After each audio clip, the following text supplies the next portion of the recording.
Hello guys, তোমরা সবাই কেমন আছো? আশা করি সবাই খুব ভালো আছো। আমিও খুব ভালো আছি। আজকে আমি বাড়িতে বানাবো টমেটো মাখা। আর টমেটো মাখা বানানোর জন্য আমি একবারে চলে এসেছি। আর কালকে না, আমি আজকে সকালে একটা শ্যুট করেছিলাম, ভিডিওটা পোস্ট হয়ে গেছে। তো তার জন্য আমার কি চোখে এরকম কালো কালো একটু লেগে লেগে আছে। তো অনেকটাই লেগে আছে। আর আমি এখন যাচ্ছি ছাদে, যে লেবু পাতা আছে নাকি। তো গিয়ে দেখছি যে ছাদে যে গাছটা, সেই গাছটা এখন ডালগুলো সব কেটে দিয়েছে। ওইদিকে তো আর যাওয়া যাবে না। তো আমি ঠাকুরের কাছ থেকে চলে এলাম। আর আমি টমেটোটাকেও কেটে নিলাম। আর লঙ্কা দেখে তোমরা ভয় পাচ্ছ?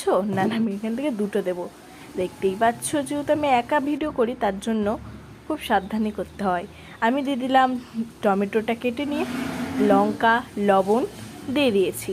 এবার আমি দেব লঙ্কার গুঁড়ো। তোমরা চেলে দিতে পারো বা নাও দিতে পারো, আমি দিয়েছি। আর আমার কাছে না তেঁতুল ছিল না, তাই আমি তেঁতুল দিইনি। তোমরা কিন্তু অবশ্যই তেঁতুল দেবে। আর আমি আবার একটু আমও দিয়েছি। আমি ভাবলাম যে চলো একবারে তাহলে হয়ে যাক, আর কীরকম লাগে একটা নতুন ধরনের খাবার দেখাও যাবে। লাস্ট আমি দিলাম হলো যে লেবুর রস দিলে একটু টকটকও লাগে, আর টমেটোটাও হালকা হালকা টকও হয়।